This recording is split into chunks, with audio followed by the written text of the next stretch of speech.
دجال یہودیوں کی نسل سے ہوگا جس کا قد ٹھکنا ہوگا، دونوں پاؤں ٹیڑھے ہوں گے، جسم پر بالوں کی بھرمار ہوگی، رنگ سرخ یا گندمی ہوگا، سر کے بال حبشیوں کی طرح ہوں گے، ناک اونٹ کی طرح ہوگی، بائیں آنکھ سے کانا ہوگا، دائیں آنکھ میں انگور کی بقدر ناخنا ہوگا، اس کے ماتھے پر کاف الف فا را لکھا ہوگا جسے ہر مسلمان بآسانی پڑھ سکے گا، اس کی آنکھ سوئی ہوئی ہوگی مگر دل جاگتا رہے گا، شروع میں وہ ایمان و اصلاح کا دعویٰ لے کر اٹھے گا، لیکن جیسے ہی تھوڑے بہت متبعین میسر ہوں گے وہ نبوت اور پھر خدائی کا دعویٰ کرے گا، اس کی سواری بھی اتنی بڑی ہوگی کہ اس کے دونوں کانوں کا درمیانی فاصلہ ہی 40 گز ہوگا، ایک قدم تا حد نگاہ مسافت کے طے کر لے گا،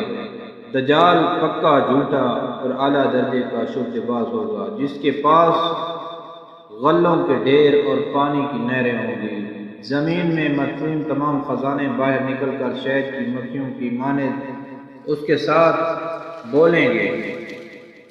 جو قبیلہ اس کی خدائی پر ایمان لائے گا دجال اس پر بارش برسائے گا جس کی وجہ سے کھانے پینے کی چیزیں ابل بڑھیں گی، درختوں پر پھل آ جائیں گے، کچھ لوگوں سے آ کر کہے گا کہ اگر میں تمہارے ماں باپوں کو زندہ کر دوں تو تم کیا میری خدائی کے اقرار کرو گے؟ لوگ اسبات میں جواب دیں گے اب دجال کے شیطان ان کے لوگوں کے ماں باپوں کی شکل لے کر نمودار ہوں گے، نتیجتاً بہت سے افراد ایمان سے ہاتھ دھو بیٹھیں گے، اس کی رفتار آندھیوں سے زیادہ تیز اور بالوں کی طرح رواں ہوگی، وہ کرشموں اور شعبدے بازیوں کو لے کر دنیا کے ہر چپا کو روندے گا، تمام دشمنان اسلام اور دنیا بھر کی یہودی امت مسلمان کے بغض میں اس کی پشت پناہی کر رہے ہوں گے، وہ مکہ معظمہ میں گھسنا چاہے گا مگر فرشتوں کی پہراداری کی وجہ سے ادھر گھس نہ پائے گا، اس لیے نامراد و ذلیل ہو کر واپس مدینہ منورہ کا رخ کرے گا، اس وقت مدینہ منورہ کے 7 دروازے ہوں گے اور ہر دروازے پر فرشتوں کا پہرا ہوگا، لہذا یہاں پر بھی منہ کی کھانے پڑے گی، انہی دنوں مدینہ منورہ میں 3 مرتبہ زلزلہ آئے گا جس سے گھبرا کر بہت سارے بے دین شہر سے نکل کر بھاگ نکلیں گے، باہر نکلتے ہی دجال انہیں لقمہ تار کی طرح نگل لے گا، آخر ایک بزرگ اس سے بحث و مناظرے کے لیے نکلیں گے اور خاص اس کے لشکر میں پہنچ کر اس کی بابت دریافت کریں گے کہ لوگوں کو اس کی باتیں شاذ گزری، لہذا اس کے قتل کا فیصلہ کریں گے، مگر چند افراد آڑے آ کر یہ کہہ کر روک دیں گے کہ ہمارے خدا دجال کی اجازت کے بغیر اس کو قتل نہیں کیا جا سکتا، چنانچہ اس بزرگ کو دجال کے دربار میں حاضر کیا جائے گا، یہاں پہنچ کر یہ بزرگ چلا اٹھے گا کہ میں نے پہچان لیا کہ تو ہی دجال ملعون ہے اور رسول اللہ صلی اللہ علیہ وآلہ وسلم نے ہمیں تیرے ہی خروج کی خبر دی تھی، دجال اس خبر کو سنتے ہی آپے سے باہر ہو جائے گا اور اس کو قتل کرنے کا فیصلہ کرے گا، درباری فوراً اس کے 2 ٹکڑے کر دیں گے، دجال اپنے حواریوں سے کہے گا کہ اب اگر اس کو دوبارہ زندہ کر دو تو کیا تم کو میری خدائی کا پختہ یقین ہو جائے گا؟ یہ دجال اپنے گروپ کو کہے گا کہ ہم تو پہلے ہی سے آپ کو خدا مانتے ہوئے آ رہے ہیں، البتہ اس معجزہ سے ہمارے یقین میں اور اضافہ ہو جائے گا، دجال اس بزرگ کے دونوں ٹکڑوں کو اکٹھا کر کے زندہ کرنے کی کوشش کرے گا، ادھر وہ بزرگ بوجہ حکم الہی کھڑا ہو جائے گا اور کہیں گے اب تو مجھے اور زیادہ یقین آ گیا، تو ہی دجال ملعون ہے، وہ جھنجھلا کر دوبارہ انہیں ذبح کرنا چاہے گا لیکن اب اس کی قدرت سلب کر لی جائے گی، دجال شرمندہ ہو کر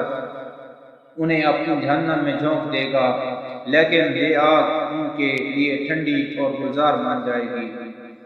اس کے بعد وہ شام کا رخ کرے گا، لیکن دمشق پہنچنے سے پہلے ہی حضرت مہدی علیہ السلام وہاں آ چکے ہوں گے۔ دجال دنیا میں صرف 40 دن رہے گا، ایک دن 1 سال، دوسرا 1 مہینہ اور تیسرا 1 ہفتہ کے برابر ہوگا، بقیہ معمول کے مطابق ہوں گے۔ امام مہدی علیہ السلام دمشق پہنچتے ہی زور و شور سے جنگ کی تیاری شروع کر دیں گے، لیکن صورتحال بظاہر دجال کے حق میں ہوگی، کیونکہ وہ اپنی مادی و افرادی طاقت کے بل پر پوری دنیا میں دیہات بٹھا چکا ہوگا۔ اس لیے عسکری طاقت کے اعتبار سے وہ اس کی شکست بظاہر مشکل ہوگی، مگر اللہ کی تائید اور نصرت کا سب کچھ یقین ہوگا۔ حضرت مہدی علیہ السلام اور تمام مسلمان اسی امید کے ساتھ دمشق میں دجال کے ساتھ جنگ کی تیاریوں میں ہوں گے، اور تمام مسلمان نمازوں کی ادائیگی دمشق کی قدیم شورۂ آفاق مسجد میں جامع امی میں ادا کرتے ہوں گے۔ ملی شرادہ لشکر کی ترتیب اور یہودیوں کے خلاف صف بندی کو منظم کرنے کے ساتھ ساتھ مہدی علیہ السلام دمشق میں اس کو اپنی فوجی سرگرمیوں کا مرکز بنائیں گے، اور اس وقت یہی مقام ان کا ہیڈ کوارٹر ہوگا۔ امام مہدی علیہ السلام ایک دن نماز پڑھانے کے لیے مصلی کی طرف بڑھیں گے تو عین اسی وقت حضرت عیسیٰ علیہ السلام کا نزول ہوگا۔ نماز سے فارغ ہو کر لوگ دجال کے مقابلے کے لیے نکلیں گے۔ دجال حضرت عیسیٰ علیہ السلام کو دیکھ کر ایسا گھلنے لگے گا جیسے نمک پانی میں گھل جاتا ہے، پھر حضرت عیسیٰ علیہ السلام آگے بڑھ کر اس کو قتل کر دیں گے، اور حالت یہ ہوگی کہ شجر و حجر آواز لگائیں گے کہ اے روح اللہ، میرے پیچھے یہودی چھپائے، میرے پیچھے یہودی چھپا ہے۔ چنانچہ وہ دجال کے چیلوں میں سے کسی کو بھی نہ چھوڑیں گے، پھر وہ صلیب کو توڑیں گے، یعنی صلیب پرستی ختم کریں گے، خنزیر کو قتل کر کے جنگ کا خاتمہ کریں گے، اور اس کے بعد